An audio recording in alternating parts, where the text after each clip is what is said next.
AI, artificial intelligence, যুদ্ধ, দাজ্জাল ও পৃথিবীর ভয়ঙ্কর ভবিষ্যৎ। 2025 এটাই কি আমাদের শেষ স্বাভাবিক বছর? আপনি কি জানেন আপনি এখন যা ভাবছেন, যা পড়ছেন, যা বিশ্বাস করছেন সবকিছু কি আসলে আপনার নিজের, নাকি এটা নির্ধারণ করে দিচ্ছে একটি মেশিন, একটি অদৃশ্য শক্তি, একটি অদৃশ্য সত্তা যে নীরবে তৈরি করছে এক ভয়ঙ্কর ভবিষ্যৎ যেখানে মানুষ শুধু থাকবে কিন্তু সিদ্ধান্ত নেবে এআই? আপনি কি ভাবতে পারেন 2050 সালে আমরা কোথায় দাঁড়াবো? আসুন তাহলে জেনে নিই ধাপে ধাপে কিভাবে 2025 থেকে 2050 পর্যন্ত এআই আমাদের জীবন, দেশ, অর্থনীতি, চিকিৎসা, যুদ্ধক্ষেত্র সবকিছু দখলে নেবে। Honeymoon period. মানুষ এখন খুব খুশি। এআই ছবি বানিয়ে দিচ্ছে, লেখা লিখে দিচ্ছে, গান বানিয়ে দিচ্ছে, গজল বানিয়ে দিচ্ছে, ভিডিও বানিয়ে দিচ্ছে, কবিতা বানিয়ে দিচ্ছে। চ্যাটজিপিটি, মিডজার্নি, সোরা, এগুলোর মধ্যে মজে আছে সবাই। সবাই ভাবে ওয়াও কত সুবিধা, কিন্তু এই ওয়াও এর পেছনে লুকিয়ে আছে এক ভয়ঙ্কর ফাঁদ, স্বাধীন চিন্তার মৃত্যু। এআই যা দেবে সেটাকেই সত্য বলে মনে করবে। 2028 থেকে 2032 নিয়ন্ত্রণের শুরু। এআই শুধু সাহায্য করবে না, এবার সিদ্ধান্ত নেবে।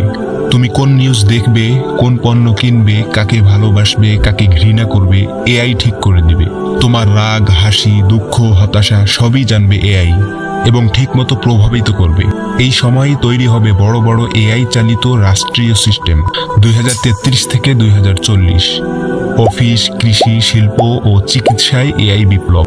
বড় বড় কর্পোরেট অফিস থাকবে না, বাড়ি থেকেই ভার্চুয়াল রিয়েলিটিতে অফিস হবে। এআই বস ঠিক করবে কার চাকরি থাকবে, কার থাকবে না। ডিজিটাল ম্যানেজমেন্ট, ভার্চুয়াল বস, এআই হিসাব রক্ষণ, একটিও মানুষ রাখবে না।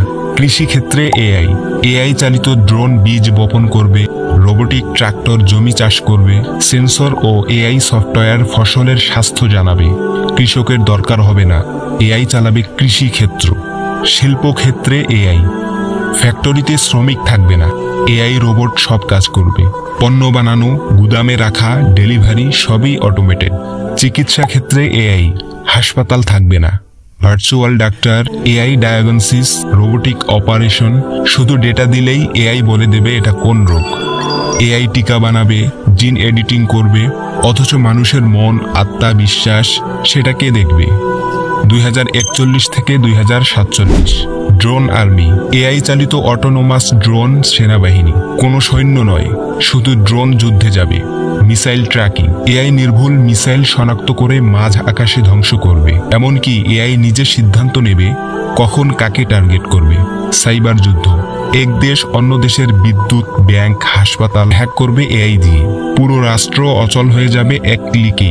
মিডিয়া যুদ্ধ, এআই ডিপফেক ভিডিও বানাবে, মিথ্যা ছবি, মিথ্যা ভাষণ, কাকে শত্রু বানাতে হবে, কাকে নেতা বানাতে হবে সবই নির্ধারণ করবে এআই। যুদ্ধ এবং আধুনিক অস্ত্র নিয়ন্ত্রণে এআই।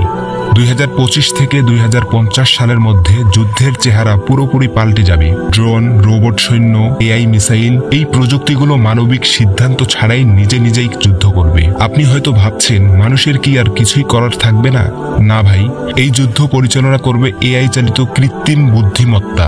একটি ড্রোন স্কোয়াড চালাবে এআই, একটা মিসাইল কোথায় যাবে সেটা ট্র্যাক করবে এআই। কোন দেশ আক্রমণ করা হবে, কার ঘরে আগুন লাগবে সেটাও ঠিক করবে এআই। এমনকি মানুষের চোখে দেখা যাবে না এই রকম হাইপারসনিক অস্ত্রও থাকবে। পৃথিবী তখন হয়ে যাবে এক বিশাল যুদ্ধ মাঠ। এই শক্তির পেছনে কারা? আপনি কি ভাবছেন দাজ্জাল? এখন ভাবুন, যদি এই এআই এর পুরো কন্ট্রোল দাজ্জালের হাতে চলে যায়, যদি পৃথিবীর সব সিস্টেম, যুদ্ধ, অর্থনীতি, খাদ্য, স্বাস্থ্য সবকিছু একজনের হাতে চলে যায়, যার হাতে থাকবে পৃথিবীর প্রতিটি মানুষের লাইভ ট্র্যাকিং, কার মনে কি চলছে, কে কার বিরুদ্ধে, কে ইসলাম নিয়ে আছে সব সে জানবে, তখন কি হবে অবস্থা? আজকের এই এআই দাজ্জালের হাতের অস্ত্র হলে সেই হবে পুরো মানবজাতির উপর একচ্ছত্র শাসক। বলে দেবে আমি তোমার রব, আমাকে মানো, না হলে তোমার খাবার, পানি, কাজ, ডিজিটাল পরিচয় সব শেষ। পুরো একটা মিথ্যা দুনিয়া তৈরি করবে যেখানে দাজ্জাল নায়ক আর সত্যিকার বিশ্বাসীরা বিপদ। সতর্কতা আর ইমানের জায়গা। এই কারণেই রাসূলুল্লাহ সাল্লাল্লাহু আলাইহি ওয়াসাল্লাম আগেই সাবধান করে গেছেন, দুনিয়ার দাজ্জালি ফিতনা থেকে বাঁচতে হলে এআই কে আমরা টুল হিসেবে ব্যবহার করব, কিন্তু কখনো এটাকে ক্রিয়েটর বা পরিপূর্ণ ভরসাস্থল বানাবো না। এবং মনে রাখবো, রব একমাত্র আল্লাহ। আর এই ফিতনার সময় চোখ কান খোলা রাখতে হবে। জেনে রাখুন, এই যুগে সত্য মিথ্যার পার্থক্য বোঝাও কঠিন হবে। তাই এআই এর যুগে চলতে হলে ঈমান আর সতর্কতার বিকল্প নেই। আসুন তাহলে জেনে নিই এই দাজ্জালি প্রযুক্তির যুগে কিভাবে নিজের ঈমান, পরিবার, সমাজ রক্ষা করব। প্রথম কথা, এআই আমাদের হাতিয়ার হবে, ঈমানের বিকল্প নয়। আমরা এই প্রযুক্তিকে কাজে লাগাবো, কিন্তু কখনোই এর তৈরি ফিতনায় নিজেকে বিকিয়ে দেব না। নিজের চিন্তা নিজে করা শেখো। যা দেখো, যা শোনো, যাচাই করো। কারণ এই দুনিয়ায় সত্য আর মিথ্যার ব্যবধান এত পাতলা হয়ে যাবে, তুমি না বুঝতেই হয়তো দাজ্জালের সেনাবাহিনীর এক সৈনিক হয়ে যাবে। পরিবারকে জানাও, বাচ্চাদেরকে শেখাও, বলে দাও এআই তাদের ঈমানের পরীক্ষা নিচ্ছে। এই প্রযুক্তি একদিন ঘোষণা করবে, আমি তোমার প্রভু। তখন যে আল্লাহর উপর ভরসা করবে, সেই থাকবে নিরাপদ। তাই আজই সিদ্ধান্ত নাও, তুমি কি 1 নম্বরের প্রযুক্তির দাস হবে, নাকি একমাত্র রব্বুল আলামিনের বান্দা হবে? বেছে নাও, কারণ সময় আর বেশি নেই।